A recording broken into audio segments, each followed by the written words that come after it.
Okay, I've started the recording, so let's start the lecture. So this is, I'm Tony Polak, I'm a lecturer in business management, and I'm teaching lots of you on, well, I taught you on strategic marketing management, just on marketing, integrated marketing communications, and now this is about integrated decision making, and it fits with your module, which is going through the game, during which you'll have to make loads of decisions. So today is all about the coursework. I'll be running through the coursework. I'll be running through stages in the course, in the game, where you might apply it to coursework. And so today is all about trying to give you an overview of the coursework and how it fits with the theory of decision making and how it fits with the decision making. So in this lecture, we'll be looking at the coursework in general. We'll be looking at the three areas of the coursework, and I'll be trying to fit it to these sort of three ways of looking at decision making, starting with the most simple at the top, something about basic rational decision making, and going right through to creative thinking, where you've got really difficult problems to solve and you need different techniques to which to solve them, techniques that you might use during the game. So you know my style. You're very welcome to interrupt me. I promise I won't make a fool of you. If I go too quickly or I say something that isn't clear, you can please pick me up straight away. Don't wait till the end of the lecture. And if you want to make any contributions, I'll try and look in the chat function. So just to check that everybody's okay at home, that you can hear me okay, if you could just use the chat function and give me a few yeses that you're following this. I've got the recording set and we'll start the slides proper.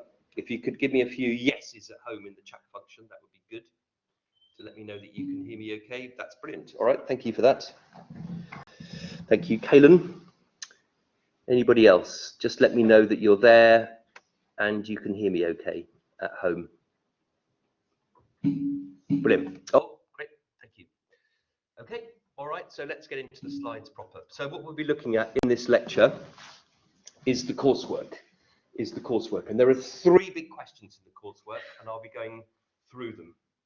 Also in the lecture, I'll be trying to marry up the coursework and some of the theories that you might use to do your reflective report. I'll be trying to marry it up with decision-making theory in general. And these are just arbitrary titles, really, because I want you to think about decision-making all the way through from kind of a gut reaction here at the top to something about really quite sort of structured but creative thinking. So at the top of this scale, this is easy peasy up here.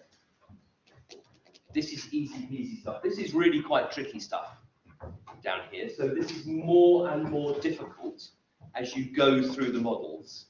And it's because simple decisions require a really different process than difficult decisions. So I'm trying to say to you, don't look at the titles here, just think about decision making as being like a scale between something really easy and something really difficult. And that might help you to think about the decision making that you run in the game, because the coursework is that standard piece of coursework. It's that standard piece of coursework where you're asked to look at the theory and to see whether it works in practice. So that's what we did in integrated marketing communications. That's pretty much what we had to do in strategic marketing management. And it's that classic theory with practice. So you do something in practice, you make a marketing report. You do something in practice, you play with your friends in a game and come up with solutions and try and win the game. And then you're matching that practice, what you do in reality, with the theory. And then it's that classic report. Does the theory fit the practice? Did it work in this case? Do you wish you'd used another theory? And that's what the questions are all about. That's what the questions are all about in the coursework. It's simply asking you to marry up that theory with practice. So classic university post-grad question. So we'll be going through this in a kind of clear, methodical order so that will help you to understand the coursework, what it's all about, and how it might be applied to the coursework question, how it might be applied to the game and the coursework question. Right, so it's a game of two halves in your coursework. The first thing is, thank you. We will throw you off if you keep putting it back. It's a game of two halves in the coursework question. The first bit of it is you don't need to submit anything. So this is you working in groups. This is you working in groups, so you're already in your groups, you've already started your teamwork, haven't you? And you're trying to get the best balanced scorecard you can. So I'm guessing you know how it works. It's the cumulative balanced scorecard. You don't get it for a while. I think the first time you get it is in quarter 5. And are you doing quarter 3 at the moment? 2. You're in quarter 2, so it's quite early doors. You haven't started to sell any machines yet, but as soon as you do, then you'll have an income and an expenditure. An expenditure to make the things, an income when you come to sell them. And you'll be doing some work this coming week. To trial the sale of machines. And then when you have an income, after a while, you'll be given a balanced scorecard. So the machine will automatically offer your group balanced scorecard, how you're doing relative to anyone else. And that's the thing about this game, is it really cleverly brings in the competition, because your performance isn't just based upon, you know, how little money you spend and how much money you make. No, your performance is based upon how well you're doing those things against the other teams in your game. So there'll be, I don't know, typically I think 5 others. Is that right? 5 others in your game? Yeah. So it's not, your balanced scorecard isn't just about how well you do, it's about how well your team does against the competition. So in other words, real world practice, real world stuff. So it's very clever in that point, and actually does reflect a lot of the decisions that you would have to make in order to increase your balanced scorecard. So the balanced scorecard works that it gives you a score at the end of every quarter, and at the end of every quarter or month, or week rather, you'll be given a balanced scorecard. And then you have that cumulative balanced scorecard, which is the addition. So I think it will add up, I think it's the last 4 quarters of your game. And then you arrive at the final cumulative balanced scorecard, which is the addition of all the quarters. You won't have a positive scorecard for weeks, but when you do, it will lift off. And the idea is that you can get really good marks if you do well from the start in the game. You can even afford actually to have a big mistake and still do well in the game. So don't worry about making a big mistake now. Do worry a little bit about going bankrupt. But make sure that you're running the game to your best ability to increase your balanced scorecard for the future. 30% of the mark is based upon that. I'll explain to you how that is made up. And the rest, the 70%, is made up from your individual assignment, your reflective report.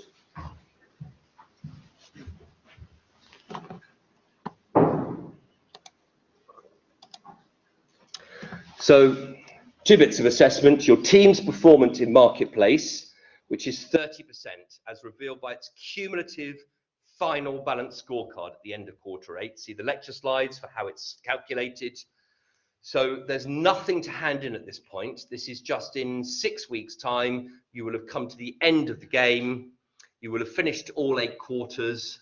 And upon the start of quarter 9, you will receive this final score, which is your cumulative balanced scorecard at the end, the final end of the game, and that's 30%, leaving 20% for your individual critical reflection on what you faced. And that's how it's made up. And I promise you, you won't be getting any scorecard to speak of for weeks. If you do, you'll lift off. And some of you will get into the 90% if you do well. Really possible. Definitely, loads of you will get into the 200%. Sorry, the 200 balanced scorecard with the 80%. Some of you will get into above 50, lots of you will get above 50, lots of you will get above 20 to get 65. A few of you might be stuck down at 0 and get 50%, but we'll see. We'll see. You have to do you have to make a lot of errors of judgment and 4 decisions if you're going to get a really full mark in this. It's a really fun game, and it's really possible to really fly with your group marks. So what you'll be doing is learning this kind of stuff. It's finding out throughout the module about the key types of decisions faced. It's about the effect of national cultures it might have on your decision making and your team makeup and how it might affect your decisions. It's about assessing with hindsight how your approach to decision making could have been different if you could play it all again. It's about, understanding what goes into a report and how to prepare and present it, and have the ability to look at a lot of information and to use it and analyze it. So your individual report, that's 70%, is an individual requirement, and it's about writing a report of around 2,000 words, plus or minus 10%, of course, to cover the task below. So should synthesize theory and practice. So approximately 40% theory and 60% practice. So it's that classic piece of coursework where you're marrying up these two. And Pat's just trying to remind you that you need to spend a little bit more on practice than the theory. A little bit more to explain what happened in the game and why it's relevant to the theory or not, how well the theory worked. So 40% theory, 60% practice, but it's still that classic synthesis of theory with practice, comparing what happens in reality in the game to what the models and the theories are saying about decision making. It has 3 elements to it. The first is to discuss 2 decision making approaches. So it's asking you for any 2 theories about decision making and whether they worked in your team.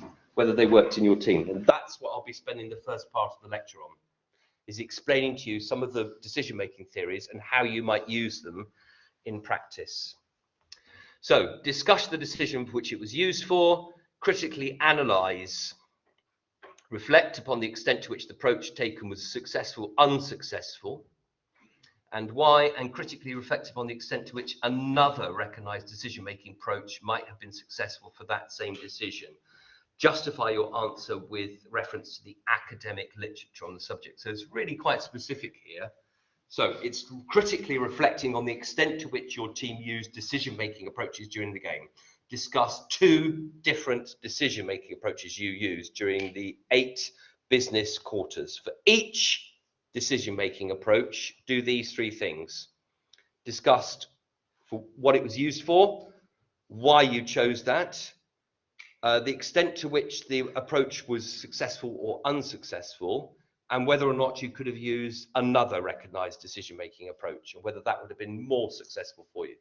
So pretty clear. So you're taking those 2 items through that process. So that's a total of 30 marks in total. And that really is the bulk of your work. The next thing you need to do is to look at the issue of uncertainty. So uncertainty comes into decision making at every stage, of course. And we'll have a look at why in a second. And for here, you need to provide 1 example only. So provide 1 example and put it against the theories. So 1 example of your game to illustrate uncertainty, what academic theories could explain the lack of certainty that you faced, and discuss whether uncertainty is unavoidable in certain decisions, and use relevant theory to discuss how you would treat uncertainty differently in the game if you were to play it again. So again, it's the same sort of question, asking you to explain some about the theory of uncertainty, how you used it in the game, and whether you could have used another theory to improve your practice, your real world decision making, and how it worked. 25 marks for that section. And the final section is asking for your cultural makeup and asking you to use Geert Hofstede, or Hofstede rather, I should say. And Hofstede was a bit of a pioneer and still exists. So you can go to his website, you can go to their website, it's quite a big website, and you can type in the composition of your team and have a look at some of the factors. So Pat's missed out uncertainty, which is one of the factors here, because of course you're dealing with that in question 2, and has left in the 4 other critical dimensions, cultural dimensions. And the idea is that different nations, different people's backgrounds, give them a different view or way of doing teamwork, whether it's individuals shining or something about collectivism where you're working all together, whether it's about your focus upon kind of tomorrow or a few weeks' time, that kind of long-term versus short-term orientation, whether it's about how comfortable you are at being one of the followers, one of the group members of your team, which is taking a kind of more passive role and getting on and doing your share of the work quietly before reporting back to the team as a whole, or whether you like to be in a position of leadership and how comfortable you are at being distanced from the centre of power. And then something about kind of femininity versus masculinity, thinking about the different qualities of men and women and how they might differ, and how each team might use those the different genders in order to improve its output and the quality of its work. So for each of these examples, you use relevant academic theory to discuss why these issues occurred and the extent you could overcome them if you were to play them in the game. And you need to use 2 of the following dimensions.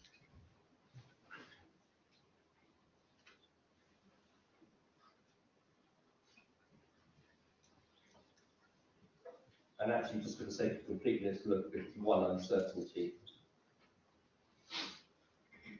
Yeah.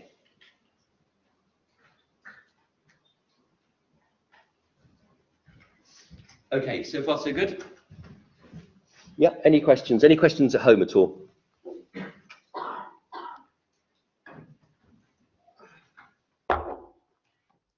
Okay, let's press on. Oh, hang on, that's Dave. Dave, unfortunately, is no more, but there he is. He's reading the, well, you tell me, what paper is that he's reading? Sorry? It's the Sunday Times Business Supplement. He was all over it, was Dave. He was brilliant at business. Unfortunately, he's no more, so he can't advise me. But he is reminding me to ask any questions. So, does anybody have any questions at all? Yes.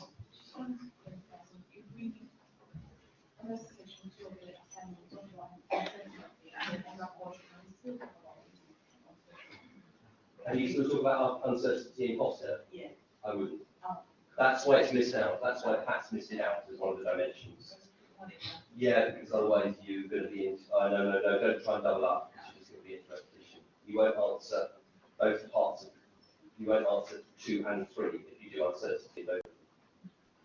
Yeah. There are plenty of better dimensions anyway to look at. The masculine and feminine thing will be brilliant for you. So will the individualism and collectivism. You will see there are strong divisions in some teams with very mixed makeup of, big diversity within the kind of makeup of the team in terms of your cultural origin. That will have a very different effect on teams where you're all from the same country. So if in teams where you're all the same country, of course you have a problem, because in the West you might be a load of kind of individuals and you're not working together very well. Whereas in the East, you all want to work together really closely, but you don't have a proper leader. So it's not to say as one set of cultures will win out over the other, it's that there are problems for all of them, and you can explore that. Any more questions at all? Any questions at home? Yeah.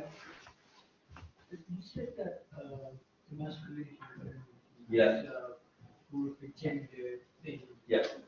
I thought it was more of a behavior thing, that, for example, when it comes to feminist behavior, it's more, employees are absolutely. Of course it is, yeah. So that could be a man. Oh, of course it can. It's not a binary world, of course it is. and it's not simple or black and white. But it is, of course, something where you can look at the theory and judge for yourself whether it works or not. And this is about your cultural heritage as well. It's not about how you're kind of looking at the world here and now. It's about all the things that have brought you to the place and to the person that you are now. And a lot about decision making, because I haven't maybe expressed that very well, because a lot about decision making is actually what goes on in here, isn't it? It's about your self-awareness and your reflection in yourself about whether you're the type of person that can kind of push through a decision, or whether you're the type of person that wants to kind of more, let's sit down and talk about this, or whether you're the kind of person who goes, actually, I don't want to do this. I'm fed up of talking about it. Let's just get on and try something. Let's just try something, which brings me pretty nicely, actually, to the first idea in decision making. So here we're going to be talking about rational decision making. So don't worry too much about the title. I'm giving you these titles because I want you to think about decision making as being something that's easy here and really quite difficult here. And we'd want to start with the easy stuff. So what are the easy models to look at decision making? Oh, it's that kind of gut reaction. It's that trial and error thing. So I want you to look up a couple of things. I want you to look up what intuitive decision making means. What does intuitive, what does the word intuitive mean? So you can go online, have a look and see what Bill Gates says about intuitive, or you maybe could just look it up. Look it up in Google. What does it mean? And more difficult is heuristic. What does heuristic mean? So I'm going to have a glug of water. You're going to spend a minute just looking those things up, and then we're going to kind of explore some of the answers.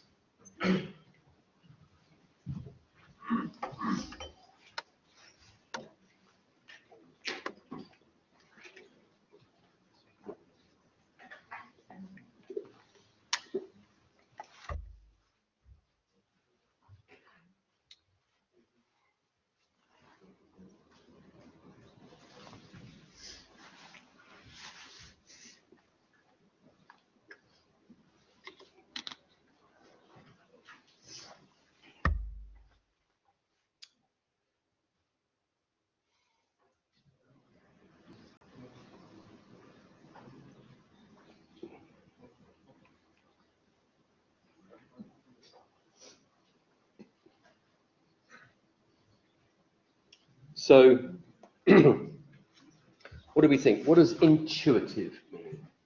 What does words and Bill Gates say about intuitive? What does Google say about intuitive? Yeah, what do you think? What do you think? Intuitive. Anybody wants to have that? Yeah. Oh no, it's going to be tricky to get rid of that.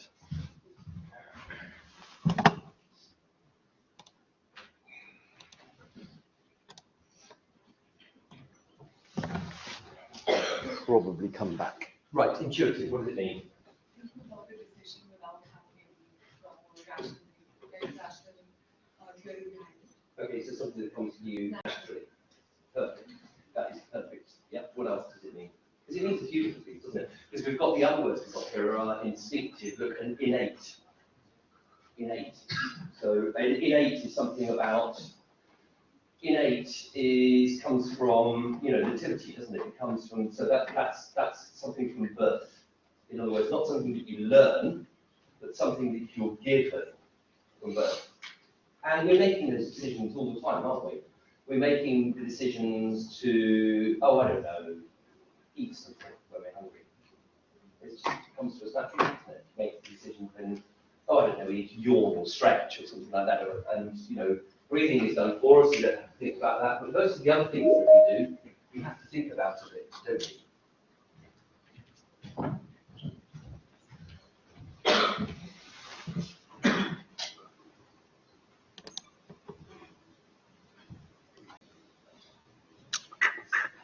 Let me just try and turn this Teams thing off because it will bug me now.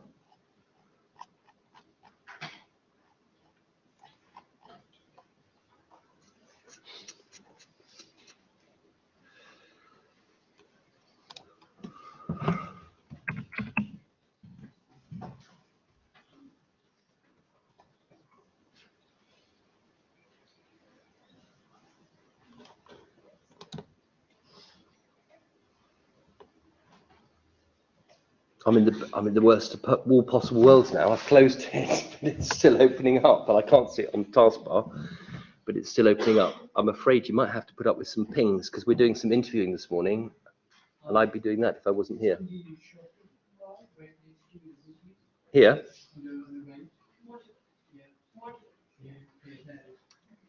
It's there? Oh, it is there.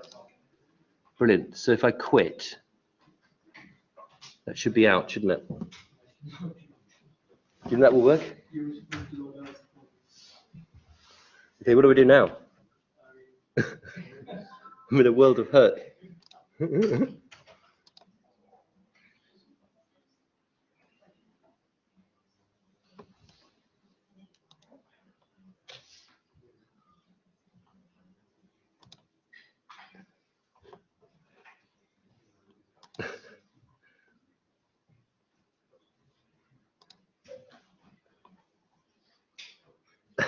I'm stuck. You just have to click on your picture. Onto where? On your picture. Wait! Brilliant, thank you so much. I got there in the end. I'm only honestly, I wouldn't be in a job if I was employed for my IT skills and my ability to get between windows and switch out. So, not all over yet. Okay, so right, intuitive. So we think it means something that comes to you naturally, something that you're born with rather than something that you learn. And we're making those decisions every day, aren't we? We're making those decisions all the time. So, I don't know, does everybody want to give me an example of a kind of intuitive, innate decision? So you get up in the morning, what's the first thing you do? Clean your teeth. Have a wash. Go to the loo. Sorry? Go on social media. Oh dear. Right, okay. No, fine. So that's the first thing you do. So that maybe is kind of, it's become a routine for you. And the first thing you do is want to catch up with your friends. So is that your friends here or your friends across the other side of the world or anywhere? Not your friends. Complete strangers. Okay, brilliant. So the first thing you do is get on, what is it? What social media platform is it? YouTube? Okay, so to look at a few videos to get you waking up in the morning, yeah? See a few videos, get you waking up in the morning, get you started for the day. So that's the kind of decision that you're making. Actually, I don't want to jump out of bed and clean my teeth, go to the loo. I'm going to lie in bed for a few minutes and catch up on a few videos. Perfectly reasonable. What else do you have to do in the morning? You have to get dressed, don't you? So is that kind of a standard thing? Well, I think some of it is and some of it isn't. So if I get up in the morning and put a dress on, I'm going to be making a bit of a statement after in front of you guys. So I get up in the morning and I put a suit on. It's easy. It's kind of a bit of a no-brainer, but I've got more than one suit, weirdly, so I've got to decide kind of what suit to put on. When it comes to, what tie I have to wear, that's fine, but then when I put it on, I'm making a decision about how to tie it, aren't I? But it just comes naturally. I mean, there are a few ways to tie a tie. I can make a decision. Sometimes I like a double knot if I'm wearing a certain collar or a posh jacket or something like that. Mostly I don't. So you're making lots of those decisions automatically, aren't you? Automatically. If I put trousers on today, it might be better. It might be better because it will rain. If I'm a bloke and I put trousers on today, it's a bit of a no-brainer, but maybe you could make a decision to have shorts. So lots of those decisions that you're making about cleaning your teeth, about walking to the bus stop, about climbing on the bus, about showing your bus pass, they're decisions that you're making. You're making those decisions, but they come automatically, don't they, through routine and something that you're born with. What about heuristic? What does that mean? What does heuristic mean? It's a trickier concept. Something like trial and error, Yeah, trial and error. That's definitely one way of looking at it. Another one might be, what else might be like a translation of the word heuristic? So trial and error. So you means I try it this way, it doesn't work. I try it another way, it does. I keep doing it that way, that new way. Yeah. What else? Condensing information. Sorry? Condensing information. Condensing information. So you're taking the information, you're condensing it down into one thing. Perfect. And I would say that probably is called rule of thumb. In other words, will I take an umbrella to work today? So I'm going to university, I'm going to work. I see the clouds building up. I decide whether to take an umbrella or not. I know that if it's cloudy in the morning or looking really overcast or feeling quite humid at this time of year, rule of thumb is I condense all this information and I take an umbrella. And you make a decision. And you can make wrong decisions, can't you? You might pour down, or you might leave your umbrella on the bus because you didn't need it and you forgot that you had it because the sun was pouring through the bus window as soon as you stepped in there. So you can make incorrect decisions based upon condensing down your information too much. But you are making those decisions all the time, whether you like it or not. Getting up in the morning, whether to have tea or coffee, what to have for breakfast, they're automatic, innate decisions. You think about some of them and you refine them, but a lot of them just come to you naturally. And that happens, of course, in the game, doesn't it? That happens in the game too. So innate decisions are coming forward in the game all the time. So here's an example. When does quarter 3 start? After today. So are you wrapping today? Oh, so you just wrapped on Friday, and now you're in quarter 2. Okay, so you're in quarter 3. So you're in quarter 3, and so you've got to deal with issues like demand projection. Yeah. So you're going to get to this really tricky point where you have to decide how many machines you're going to make. You're going to have to decide how many machines you're going to make. So you don't know that because you haven't made any yet, and neither has anybody else, and you certainly haven't sold any. So you're going to have to decide what your demand is going to be without having any information about it. And to begin with, instead of looking at how well the competition is doing or how good your brand is in terms of meeting the needs of the market, processor speed, size of screen, those kind of things. So before you know all that information, you're just going to have to make a guess. And the computer is saying to you, make a guess against the number of people that you employ to sell them at the moment. Later on, do it a different way, when you have more information. But for the minute you have no information, you've got to make a gut reaction, intuitive guess as to how many you make. And there's a little formula, isn't there? And I think it's around, Pat will be saying around 30 machines per sales employee, something like that. And you'll be doing that this week. So for the minute, your demand projection is based upon a pure guess. And you get a bit of a hint. By the way, you get loads of help in the Marketplace Live game. That question mark at the top is brilliant. Just use it all the time. And go to the help. Go to the menu, the help menu. There is absolutely stats there about every decision you'll have to make. So for the minute, you don't have any information. You're going to have to make a bit of a guess. It's an intuitive decision making. And when you come to judge your price, so in next quarter, you started to make some machines, and now you've got to price them. You've got to give a price, and people will say to you, okay, look at this as the floor. Here's the floor. This is the cost of making every machine. We'll give you the cost of making every machine. You have to decide whether that's the lowest price you'll offer. Oh, and look at this as the ceiling, your ceiling price. And this is what the market might bear if you go for the top end. And your price might be somewhere between the two. Or you might actually go, do you know what? I'm going to do those machines at a loss to begin with, because I want to break into the market. I want to beat my competitors by having a price that's lower than theirs. But I don't know their price, so I'm going to have to guess.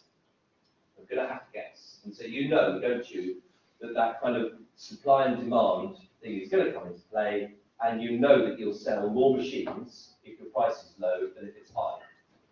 But at the same time, actually, the number of machines you will sell will probably be about, I don't know, how many salespeople you've got, how good your machines are at meeting the needs of the market. And so it won't just be about price, it will be about 3 or 4 other things. So you're making a bit of a guess. You're making a bit of a guess until you have the information. And those things will become clear. But for the minute, you've just got to make an intuitive, instinctive decision. So that's not to say that it's not a theory, because it is, because those decision-making processes are theories, and you might want to look them up. Look them up. I've given you some references. I'll give you some references at the end.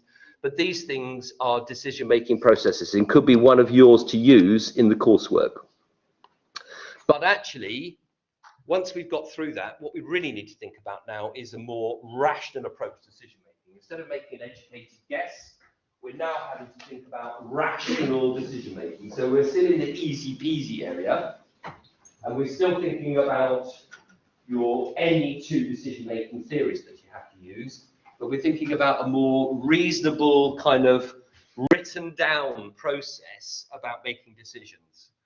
And actually, of course, it's possible to make a decision making, using analysis of the facts and a step-by-step process. So rational decision making, or classic decision making, as the model is often called, is about making precise analytical processes that companies use to come up with a decision, a fact-based, evidence-based decision.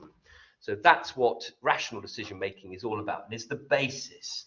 And the classical model is the one which is the basis for all decision-making models. Classic rational decision-making has got 3 legs to it. List all the available alternatives, rank them, and select the best suited. So you find all the information, you look at all the kind of stuff that you might want to look about, want to have access to, and all the resources, and maximizing the best outcome from the decision. And then you plug all that in and you rank all the decisions you might make, and you put the best at the top and the worst to last, and that way you have a way of choosing the best, and you can select the best suited alternative to identify the best solution which maximizes your utility. In economic terms, utility is about, isn't it about happiness or about profit or about having better things, outcomes for your organization. So, actually, that already works quite well, doesn't it, with question 1. So question 1 is discussed 2 different decision-making approaches, discussed when they were used in the game, why you chose to use them, and then think about analyzing them and deciding whether that decision-making theory was successful or unsuccessful, whether it worked in practice or not. And then you reflect upon the extent to which another recognized model might have been successful. And you do that for each decision-making approach. So you need to do that for 2 models. I've already given you 2. You might want to use your others. There are loads of others. I'll be doing some of them now. But that fits perfectly, doesn't it, with the first question here. So what we're saying is the rational decision-making model is perfect. All you need to do is gather up the information, choose the best, bang, and then you've got your answer. But it's tricky, isn't it? It's actually, we don't have access to all the information we need. Even when you're doing price, you don't know what other people are charging to begin with. And so you don't have access to all the information you need. And besides that, even when you do have access to all the information, managers, people, will just often choose the wrong bits of information. And they'll be driven by, I don't know, what they're, what they have for breakfast on the day, or how they're feeling, or whether they're a kind of risk-taking person or not. And you're driven, aren't you, by all the other things which are forcing you or showing a way for you to be selective about the information and not being objective about it, but being subjective against your own ideas as well. So you don't necessarily then use the information to the best, to give you the best possible utility, and therefore you don't select the best alternative for your organization. So there are lots of drawbacks to the classic model, and we maybe need something else as well.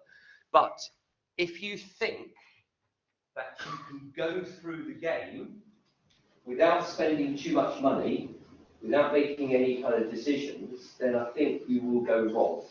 And it's the monopoly effect. So is the city, is it Shanghai or Beijing? Beijing. So there's monopoly, you know how it works, don't you? You throw the dice, you set off, and you buy up, don't you, properties that you land on. So what happens to you if you don't buy properties? You don't spend any money, but you don't buy any properties. What happens to you in time? Is that a successful strategy? No, why not? Yeah, why not? Yeah, why not? Yes. We did invest. Sorry? You need to invest. Yeah, you need to invest. Why do you need to invest? Take more money back. Because actually, if you land on somebody else's square, sorry? So you pay the person. Yeah, you pay the person. So if you don't occupy that square, somebody else will.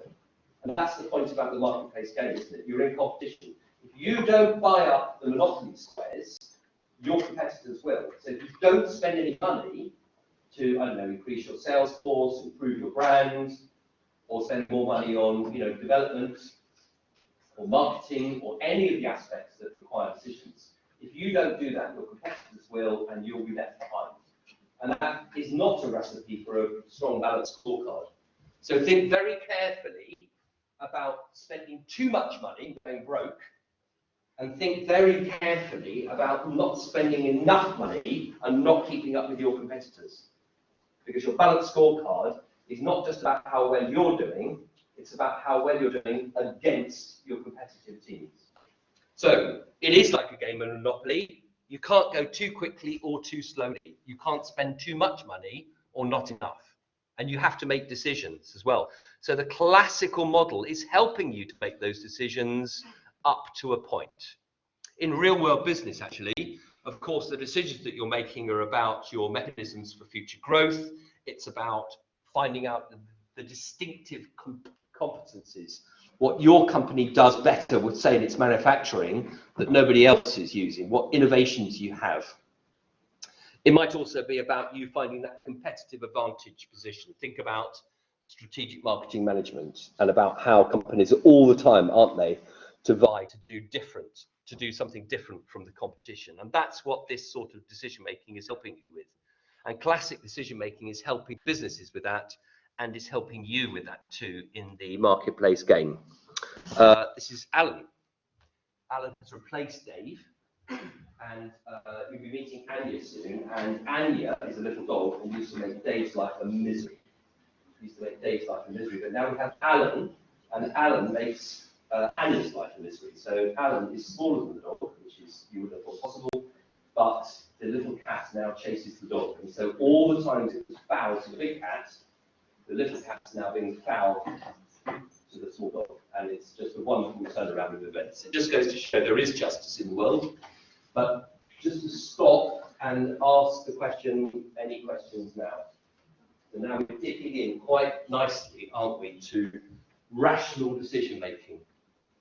This is about you having some kind of method, process, theory to be able to make decisions, and about how they might be used in the marketplace game. And we're moving off the starting blocks here and beginning to think about something more complicated and something where we're dealing with more uncertainty. More uncertainty. Don't worry so much about these are just titles. We're just moving off the kind of the first, second stage into something a bit more complicated, because we're thinking actually that classical decision making doesn't have all the answers, and we need something about, I don't know, problem solving or adaptive problem solving. Because the steps in rational decision making go: define the problem, generate all the data, select the best solution, implement it. Bang, you're done. But actually, we know, don't we, that managers don't make particularly rational decisions, that we don't select the best information, and we need something perhaps to improve our implementation. So here's the Deming cycle, the plan, do, act, check cycle, the PDCA cycle. So Deming was around in the 1950s, and I think he was advising actually the Japanese industry after the war about rebuilding. And it's this idea of continuous improvement. It's idea of this continuous improvement, whereby instead of implementing the decision once and moving on, you're actually constantly checking. So you plan, you gather all the information you can, you do it, you implement your solution, and then you check to see whether your solution is really doing the job that you wanted it to do, and then you go ahead and act. You modify your decision, and then you go on and repeat the cycle. So repeat and rinse until you improve your decision making throughout all the cycles. So we've moved away from classic decision making, which is a kind of linear model, has a start and a finish. And now we're into a model that has a bit of a circle to it, whereby you're continually going round the improvement circle, checking that the outcome is what you want and improving it and moving on. So it's kind of an improvement here. So the idea is that you're introducing a different way of looking at this. You're introducing the check, measuring how effective your solution is, and then you're implementing the improved solution. And it doesn't stop there, because then you go back to plan, then you go back to plan, do, act, check, act, and then off you go. Round and round the circle, continually improving what you do. But not just that, actually. John Adair goes, okay, so if all of these things are true, then actually we need to think about different people being part of the solution. So if a team is all fully subscribed up to having the same outcome, then it's fine. You look at the best alternatives, you decide as a team how to rank them, you choose the best outcome as a team, you're perfectly happy. But it isn't like that, is it? Because some solutions are quite tricky. You don't necessarily know that you've arrived at the point where the solution's being implemented. You don't really know how the solution is going to play out. You don't really know maybe how you're going to measure how good it is. So now what comes into play is how different people might think about the outcome of the same decision. And you need to think about actually what the effects are going to be on the team. So John Adair goes, this is critical. You can't leave out people out of your decision making. They are part of your decision. They are part of what you do. And you have to include them. You have to include them, not only, in defining what you want to do, the problem, collecting the information, yes, developing all the options, ranking them, analyzing them, and then evaluating each option and deciding which does the best for you. Oh, yes, and then putting it into place, and then checking, monitoring the consequences. But even after you've done all of that, you've got to introduce one more element to your cycle, and that's sensing the effects. What does everybody think about this decision? So you make the decision, you put in the checks, you put in the measurement, you do the Deming cycle, and then you go, but how does everybody feel about the decision? It might be that the leader has forced the decision on somebody. It might be that they had to make a very collective decision. It was really painful because some people decided not to vote or opt out or decided to sit on their hands and not make their own feelings known about the outcome of a decision. So actually, a decision is only really good if everybody who was part of the decision making also signs up to the outcome, the effects. And I'll give you the reference for this later. John Adair makes a really good point here. And he says, he didn't say it that small. He said that providing an improved rational decision making model has got these 6 steps in it, whereby you need to have a look at the effect of implementation by field measurement and assessment. So you have to include what everybody thinks about it. And actually, a truly effective thinker has these attributes. The idea that you can gather information and you can analyze it and place values on different bits of information as well. But that you're still open to intuitive and intuition and gut reactions and heuristic rule of thumb or trial and error decisions, because you're still bearing in mind the fact that you've got some experience of making a decision here and you can bring into play all of that kind of gut reaction stuff. You need to think imaginatively, be open to new decisions.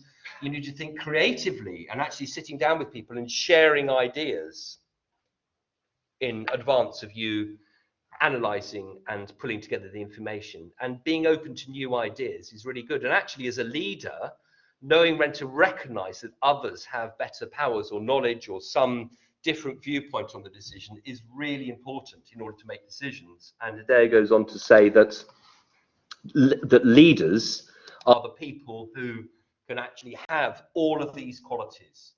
So that if you're in your teams and you're making those decisions, actually try and think about this. Try and think about being open to other ideas in your decisions. And that will give you a really good way of beginning to answer one of the uncertainty questions, about how different people talk different things, and about how the implementation of theories was as important as actually the theories themselves in deciding how good your decisions were. And then think about having a leader in your teams. I suggest you do have a leader.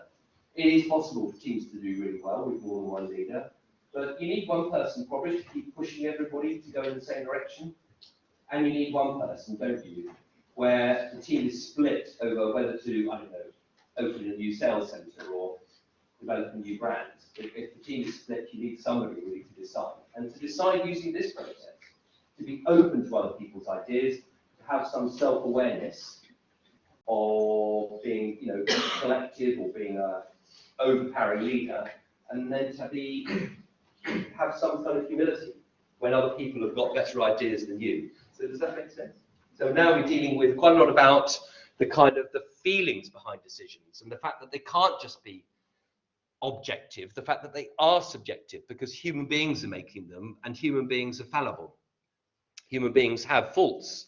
Human beings make poor decisions. Human beings don't select all the information. And so an improved rational decision-making model, an improved classical model maybe is what you might find. And fits perfectly, doesn't it, with the idea about this coursework and about uncertainty and how you might provide one example in your game to illustrate the discussion, what academic theories could explain the lack of certainty and what you face. So what other theories might explain the lack of certainty? So think about now about a more tricky way of solving more tricky problems here. So problem solving being something that you kind of see as being fluid or something you adapt to against how complex the decision is, how much risk you're willing to take, how important it is in terms of your future strategy. Is it something which will affect, tomorrow, or is this a few quarters down the line? And how much uncertainty and certainty do you have in the process that you're making the decision with? So a basis for adaptive problem solving might be exploring, developing your motivation for solving the task, asking the why questions, deciding what needs to be done to be satisfied the why issues, and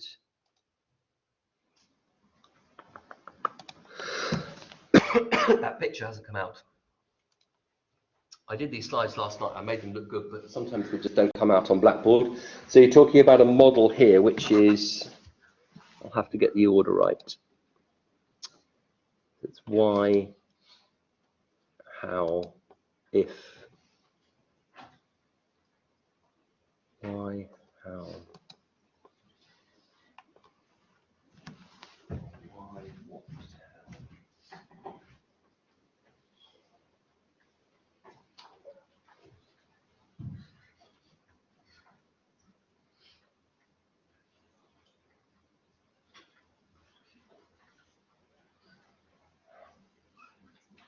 So the idea is that you can have this cycle here amongst the four boxes. So you start with the idea of why, which is, sorry about that, the model should be here on this slide and it hasn't come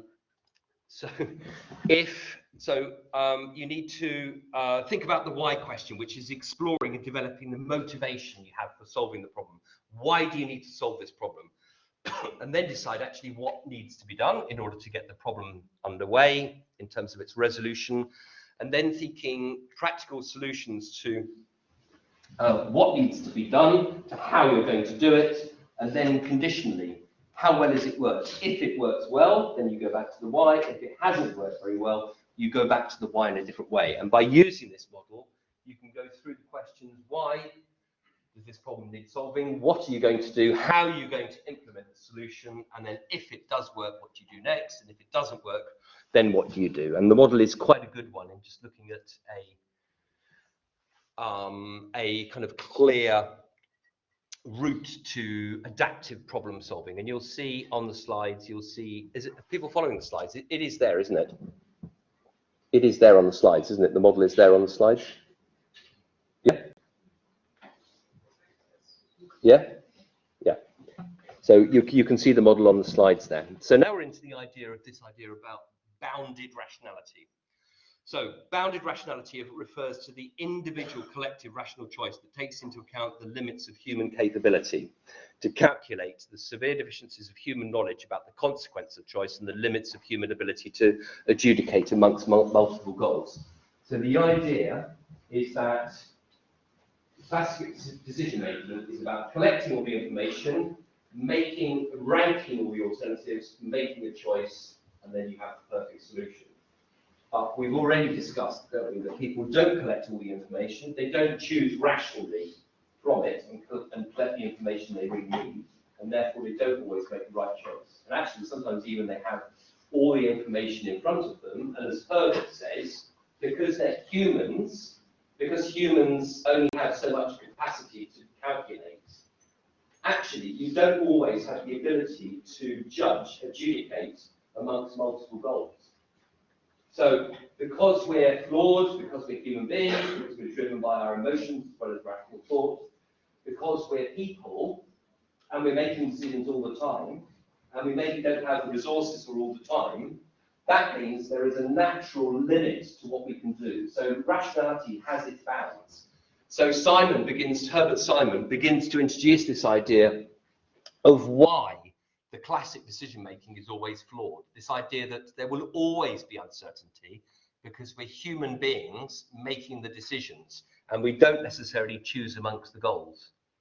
So he begins to put a nice model to the idea of human tricks to mess up decision making by not exploring all the data, it being imperfect, not correct, it being incomplete, not all there, and it being then choosing a model by which you're making your decision. So again, the model has got like chunks missing from it, or isn't clear in some places, or is inconsistent. You're applying one model for one decision, but a very similar model you're applying something else to, and something you're being inconsistent here. And that's why your decision has got to be within the bounds, the confines of rationality. In other words, it is confined.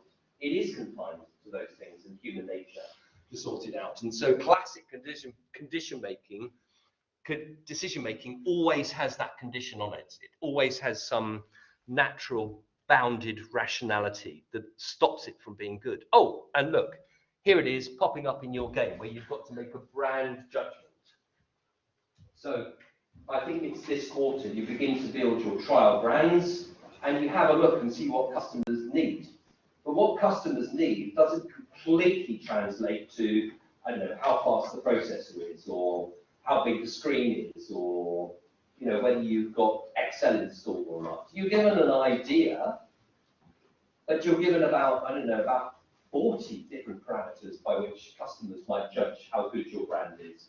And your brand judgment might come out and not give you all the information you need. So you need to make a kind of adaptive decision where not only are you making a kind of rational decision making, but you're beginning to adapt your decision making so that you're providing a more sophisticated answer to a more sophisticated, difficult problem. And this is a problem which you might not know that you've solved. This is a problem where you might actually be going for a way of solving it, which is going to be okay amongst the majority of people and will fit perfectly with this part of the coursework. Your second question, which is about the extent to which your group had uncertainty in decision making, providing one example from your game to illustrate the decision.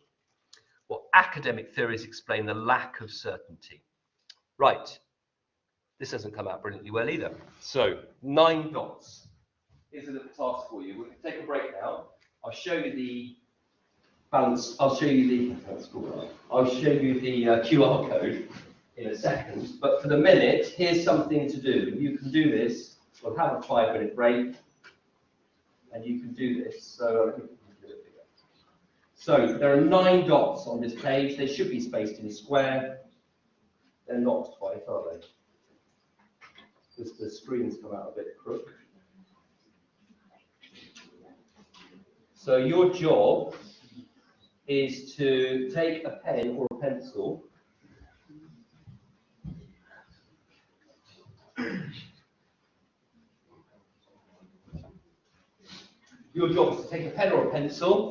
and you're only allowed to make 1 line. Well, 4 lines, but your pencil can't lift from the paper. So you've got to make 4 straight lines. You've got to connect all 9 dots with the line. It's got to be a straight line and your pen can't lift the paper. So there's the question. Do it at home, do it in the lecture theatre. We'll take a short break and here's the QR code for you to register your attendance. I might just stop the recording as well here so it's not too long.